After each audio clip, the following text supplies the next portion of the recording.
Praise the lord. యేసుక్రీస్తు నామములో మీ అందరికీ వందనాలు. ఉదయకాల సమయంలో ప్రతిదినము ప్రభువుతో అన్న యొక్క కార్యక్రమానికి మిమ్మల్ని అందరినీ కూడా ఆహ్వానిస్తూ ప్రార్థన చేసుకుని మనము ప్రారంభించుకుందాం. ప్రేమ కలిగిన తండ్రి, మీకు వందనాలనైనా ఈ ఉదయకాల సమయంలో మీరు మాకు ఇచ్చిన సమయాన్ని బట్టి, భాగ్యాన్ని బట్టి వందనాలు. మీ మాటలు వినాలని ఎంతమంది అయితే ప్రభువా మరి సిద్ధపడి ఆశతో ఉంటా ఉన్నారో వారందరినీ మీ మాట చేత తృప్తిపరిచి మీరే మాట్లాడి వారిని నడిపించమని యేసుక్రీస్తు నామములో ప్రార్థించి వేడుకున్నాను తండ్రి, ఆమేన్. రైట్, ఇప్పుడు మనం ఒక వాక్య భాగాన్ని చదువుకుందాం. హెబ్రీయులకు రాసిన పత్రిక 11వ అధ్యాయము 24వ వచనాన్ని చదువుతా ఉన్నాను. మోషే పెద్దవాడైనప్పుడు విశ్వాసమును బట్టి ఐగుప్తు ధనము కంటే క్రీస్తు విషయమైన నింద గొప్ప భాగ్యమని ఎంచుకొని అల్పకాలము పాపభోగము అనుభవించుట కంటే దేవుని ప్రజలతో శ్రమ అనుభవించుట మేలని యోచించి ఫరో కుమార్తె యొక్క కుమారుడినని అనిపించుకున్నటకు ఒప్పుకొనలేదు. ఏలైనగా అతడు ప్రతిఫలముగా కలగబోవు బహుమానమందు దృష్టి ఉంచెను.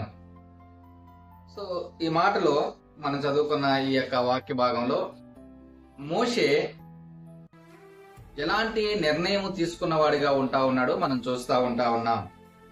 ఆయన పెద్దవాడైన తర్వాత ధనమునకు, దాని తర్వాత భోగ భాగ్యాలకు ఆయన ప్రాధాన్యత ఇస్తున్నవాడిగా కనిపించట్లేదు.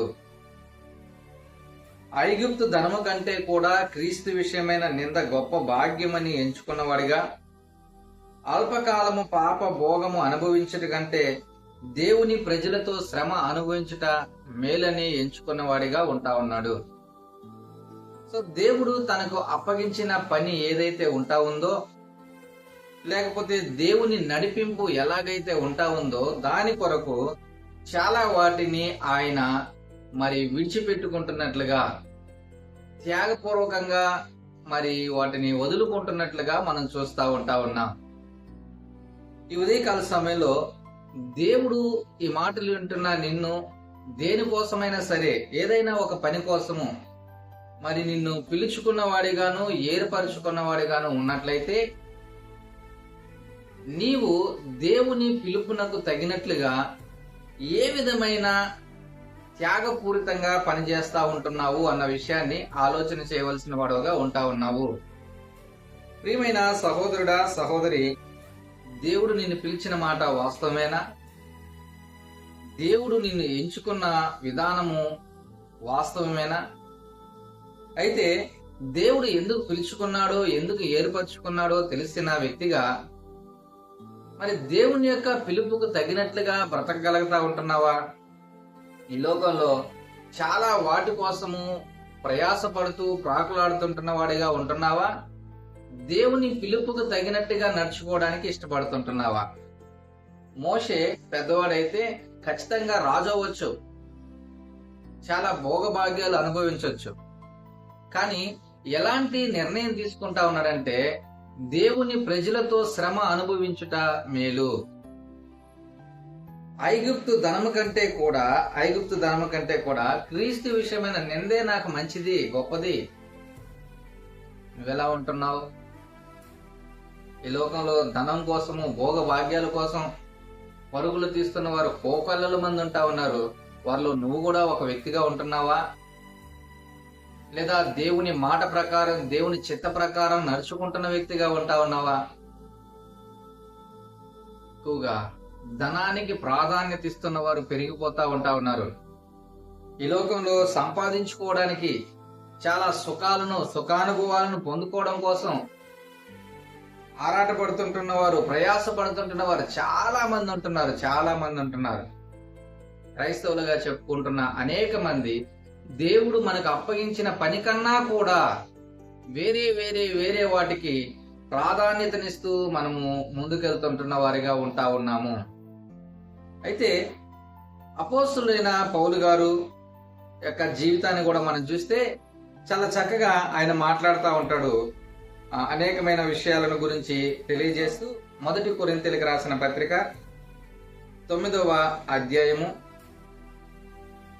దీంట్లో 16 వచనాన్ని కానీ మనం చదివితే, నేను సువార్తను ప్రకటించుచున్న నాకు అతిశయ కారణం లేదు, సువార్త ప్రకటించవలసిన భారము నా మీద మోపబడి ఉన్నది. అయ్యో, నేను సువార్తను ప్రకటింపకపోయిన ఎడల నాకు శ్రమ. దేవుడు తనకు అప్పగించిన పని ఏదైతే ఉన్నదో దాన్ని ఎంతో బాధ్యతగా నెరవేర్చాలి అన్న దృక్పథంతో మాట్లాడుతున్న వాడిగా ఉంటా ఉన్నాడు. చాలా వాటిని దేవుని యొక్క పరిచయ కొరకై, సేవ కొరకై, సువార్త కొరకై ఆయన తెగించిన వాడిగా, అంటే త్యాగపూర్వకంగా వదిలిపెట్టుకున్న వాడిగా ఉంటా ఉన్నాడు. ఇదిగో అన్నిటినీ, నాకు లాభదాయకముగా ఉన్న వాటన్నిటినీ నేను నష్టాలుగా ఎంచుకుంటున్నాను అంటాడు. ఇదిగో అన్నిటినీ కూడా నేను పెంటతో సమానంగా చూస్తున్నాను అంటాడు. బ్రతుకుట క్రీస్తే, చావైతే లాభం అని చెప్తున్న వాడిగా ఉంటా ఉన్నాడు. ఇదిగో సువార్త ప్రకటించకపోతే నాకు శ్రమ, ఇది దేవుడు నాకు అప్పగించిన పని అని మాట్లాడుకుంటున్న వాడిగా ఉంటా ఉన్నాడు. సో ఏదైతే లాభదాయకంగా ఉంటా ఉందో దాన్ని నష్టంగా ఎంచుకుంటా ఉన్నాడు. మనం ఎలాగుంటున్నాం? యేసుక్రీస్తు ప్రభువు చేత రక్షింపబడిన మనము, విమోచింపబడిన మనము, తన పరిచర్య నిమిత్తమై ఇదిగో సర్వలోకమునికి వెళ్లి సర్వ సృష్టికి సువార్తను ప్రకటించండి అని ఒక ఆజ్ఞ దేవుడు మనకు ఇస్తే దానికి ఏమాత్రం మనం విధేయత చూపగలుగుతా ఉంటున్నాం? ఈ లోకంలో సువార్తను ప్రకటించి నలుగురిని దేవుని కొరకు సంపాదించాలన్న భారంతో ఉంటున్నామా, లేకపోతే ధనాపేక్ష కలిగిన వారమై ధనము సమకూర్చుకోవడానికి, లేకపోతే ఈ లోకంలో ఉంటున్న భోగ భాగ్యాలను అనుభవించడానికి మనం ప్రయాసపడుతూ ఆరాటపడుతుంటున్న వారంగా ఉంటున్నామా? ఈ ఉదయకాల సమయంలో ఈ ప్రశ్నలకు మనం జవాబు చెప్పుకుందాం. దేవుడు పిలిచిన పిలుపుకు అనుగుణంగా నువ్వు నడుచుకుంటున్నావా, లేదా ఈ లోక భోగ భాగ్యాలను, ధనాలను, అధికారమును, వీటన్నిటినీ కూడా పొందుకోవాలని ఆరాటపడుతూ ప్రయాసపడుతున్న వ్యక్తిగా ఉంటా ఉన్నావా? దేవుని కొరకు ప్రయాసపడితే ఆయన తగు బహుమానమును నీకు ఇస్తాడు. ఆ బహుమానం చాలా గొప్పది. ఇక్కడ మనం చదువుకున్న దాంట్లో కూడా మోషే గారు, ఏలయనగా అతడు ప్రతిఫలముగా కలగబోవు బహుమానమందు దృష్టి ఉంచెను. పరలోకంలో ఆయన మనకు మంచి బహుమానాన్ని ఇవ్వగలడు, త్యాగపూరితంగా ఆయన కొరకు మనం పనిచేసిన వారంగా ఉంటే. కాబట్టి అలాంటి మంచి బహుమానం పొందుకునే వారంగా ఉండాలని ప్రభు పేరిట మనవి చేస్తూ ప్రార్థన చేసుకుందాం. తలలు వంచుదాం. పరిశుద్ధులైన తండ్రి, ప్రేమ కలిగిన మా దేవా, నీకు వందనాలు నాయన. మీరు మాకు అప్పగించిన పని విషయంలో బాధ్యతగా మేము ఉండాలి. ఈ లోక భోగ భాగ్యాల కన్నా, ధనం కన్నా, పదవి అధికారం కన్నా నాయన నీ పరిచర్య విషయంలో మాకెంతో తృప్తి. ఆయన నీ కొరకు నిందల పాలవ్వడము, నీ కొరకు శ్రమ పొందడము మాకెంతో ఆశీర్వాదకరము అన్న విషయాలను మేము గ్రహించడానికి ఉదయకాల సమయంలో మీరు మాట్లాడిన మాటలకై మీకు వందనాలు. ఎవరైతే బాధ్యతాయుతంగా పనిచేయడానికి ఇష్టపడిన వారుగా ఉంటున్నారో వారందరినీ కూడా మీరే పురుకొల్పండి, ప్రేరేపించండి, పని జరిగించమని యేసుక్రీస్తు నామములో ప్రార్థించి వేడుకున్నాను తండ్రి. ఆమేన్. God bless you.